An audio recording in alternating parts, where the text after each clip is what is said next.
Welcome to Sapna classes. Hello everyone. आज हम पढ़ेंगे प्रूकेस्ट इंग्लिश बुक क्लास 7th का chapter number 7 from the railway tracks to the summit of Mount Everest, यानी कि रेल की पटरियों से लेकर जो माउंट एवरेस्ट है उसकी चोटी तक का सफ़र।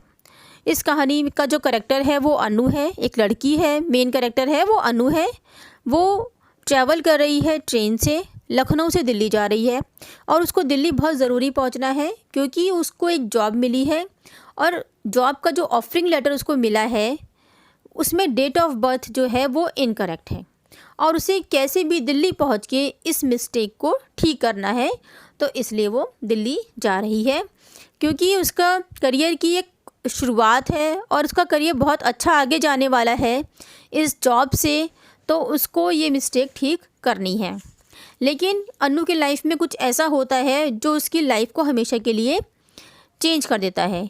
तो अनु एक भीड़ से भरी ट्रेन में बैठी होती है, जनरल कंपार्टमेंट में। तो अनु एक कोने की सीट पर बैठी होती है, तभी उसके अंदर 4 थग्स यानी कि बुरे लोग, गुंडे उस ट्रेन में चढ़ते हैं और वो अनु की चेन को खींचने की कोशिश करते हैं। गोल्ड की चेन जो उन्होंने पहन रखी थी उसको छीनने की कोशिश करते हैं। वो उसको इसलिए टारगेट करते हैं क्योंकि वो देख लेती है कि एक अकेली लड़की ट्रैवल कर रही है जिससे छीना झपटी करना बहुत आसान होगा। लेकिन अनु जो है वो हिम्मत हारने वाली नहीं थी क्योंकि उसकी जो चेन है वो उसकी मदर ने उसको गिफ्ट की थी। तो वो बहुत चीखती है, चिल्लाती है और कहती है कि मैं अपनी चेन तुम्हें नहीं दूंगी। लेकिन वो फाइट करती है उन लोगों से, लेकिन कोई उसकी मदद के लिए आगे नहीं बढ़ता है। वो लोग बोलते हैं कि तुम्हारी कोई मदद नहीं करेगा, इसलिए चुपचाप हमें चेन दे दो। वो लोगों को किक करती है, पंच करती है और चेन देने से मना करती है और चीखती रहती है अपनी बचाव के लिए कि कोई उसे शायद बचाने के लिए आए। लेकिन क्या हुआ कि वो 4 जो अटैकर्स थे, जो गुंडे थे, उनके बीच में कोई भी अपनी जान को खतरे में डालना नहीं चाहता था। तो जो भी ट्रेन में लोग सफ़र कर रहे थे, जो खचाखच भरी हुई ट्रेन थी जिसमें इतने सारे लोग थे, उनमें से कोई भी अनु की हेल्प के लिए आगे नहीं बढ़ा। ठीक है।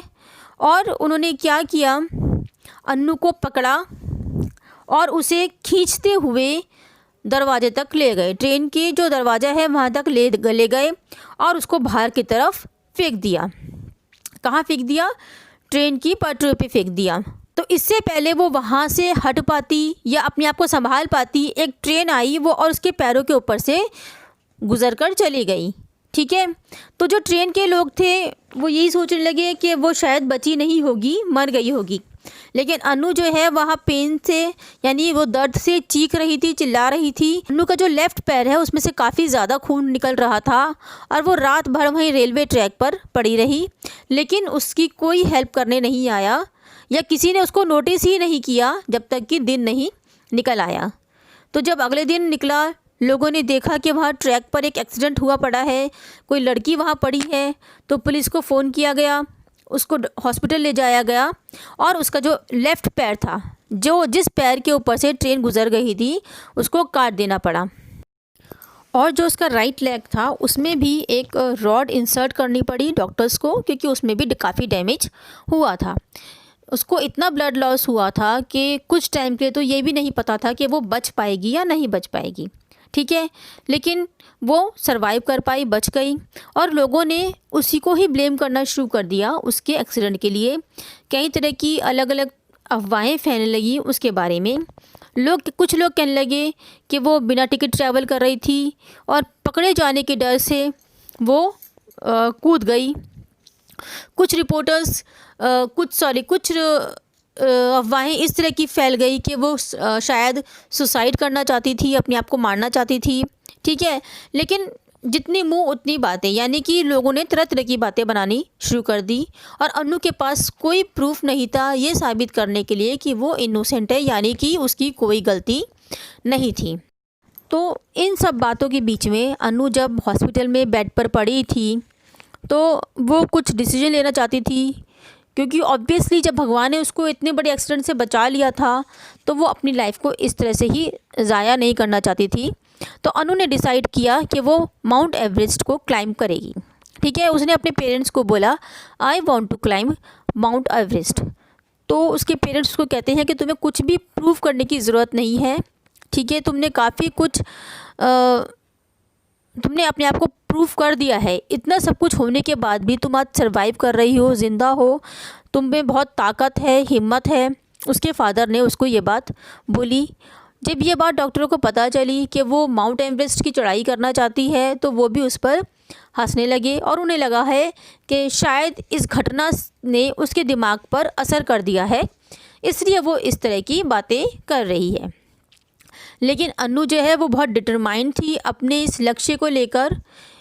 ठीक है, तो उसने अपने डैड को बोला कि मैं बछेंद्री पाल से मिलना चाहती हूँ। उसके डैड वरिड हो जाते हैं, फिक्र करने लगते हैं और देखते हैं कि तुम क्यों मिलना चाहती हो उससे। तो वो कहती है कि वो फर्स्ट इंडियन वूमेन थी जिसने माउंट एवरेस्ट पर चढ़ाई की थी और वो मेरी हेल्प ज़रूर करेगी मुझे अपने इस सपने को साकार करने के लिए।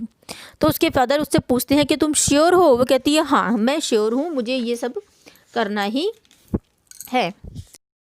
तो अपनी सर्जरी के 2 दिन बाद अनु ने धीरे धीरे चलना शुरू किया और वो बछेंद्री पाल से मिलने गई।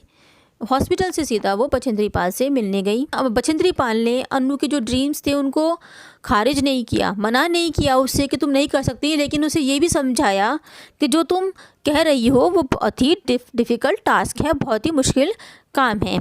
लेकिन अनु जो है वो डिटरमाइंड थी, अपने अडिक्ट थी अपने इस फैसले को लेकर, अपने इस सपने को लेकर।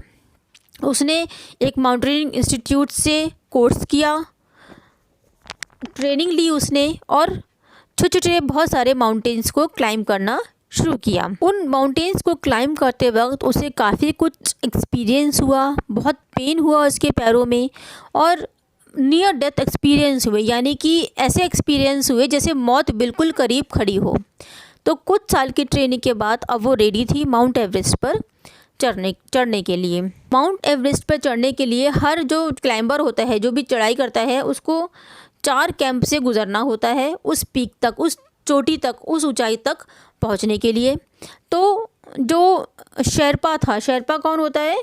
जो लोग माउंटेनियर होते हैं, जो पर्वतारोही होते हैं, उनको जो रास्ता दिखाता है उसको शेरपा बोलते हैं।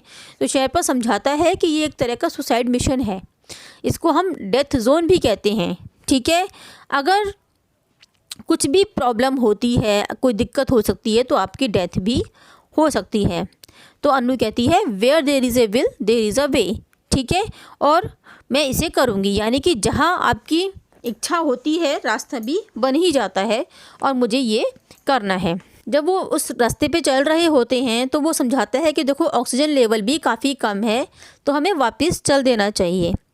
तो अनु कहती है कि नहीं, ये मुझे एक चांस मिला है अपने आप को प्रूव करने का और अब मैं इससे वापस नहीं होना चाहती।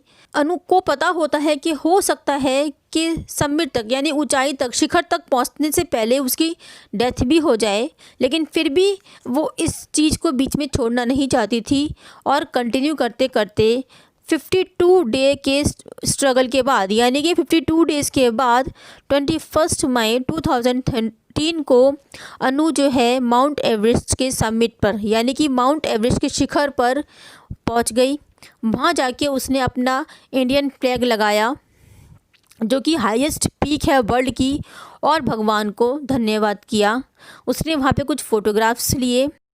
इन सब के बाद जब अनु वापस आ रही थी तो वो बुरी तरह फंस गई जब उसने देखा कि उसका ऑक्सीजन सिलेंडर जो है वो ख़त्म हो गया है और उसको बहुत ज़्यादा डिफ़िकल्टी होने लगी सांस लेने में। तो इट वॉज़ लकी कि उसके शेरपा को वहीं एक एक्स्ट्रा ऑक्सीजन सिलेंडर मिल गया और उसने वो उनके अनु के लिए यूज़ कर लिया। तो स्लोली धीरे धीरे वो और इसका शेरपा नीचे आए और सरवाइव कर पाए, यानी कि वो सेफली नीचे आ गए। और अनु जो है वो पहली फीमेल इंडियन बनी जिसने कटे हुए पैर से माउंट एवरेस्ट की चढ़ाई की थी। तो ये स्टोरी थी अनु की।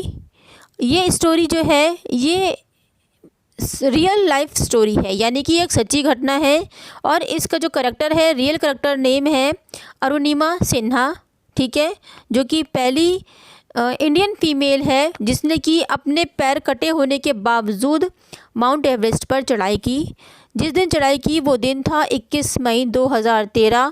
सुबह का समय था 10:55 का और 52 डेज़ की लॉन्ग जर्नी के बाद वो वहाँ तक पहुँची थी। तो जो अनुरिमा है वो इस चीज़ का जो ट्रिब्यूट देती है वो शंकर भगवान को और स्वामी विवेकानंद को देती है। उसके अनुसार इन दोनों ने उसकी लाइफ को बहुत ज़्यादा इंस्पायर किया है। तो हमें इस कहानी से ये सीख मिलती है कि अगर हम कुछ करने के लिए डिटरमाइंड हैं या अगर हम वाकई में कुछ करना चाहते हैं अपनी लाइफ में, तो बहुत सारी परेशानियों के बावजूद हम अपनी हिम्मत और लगन से उस काम को पूरा कर सकते हैं, अपनी लाइफ में एक बहुत अच्छा मुकाम हासिल कर सकते हैं। इस कहानी से रिलेटेड आपकी कोई क्वेरीज़ हो या कुछ सजेशंस हो तो आप मुझे कमेंट करके बता सकते हैं। Thank you.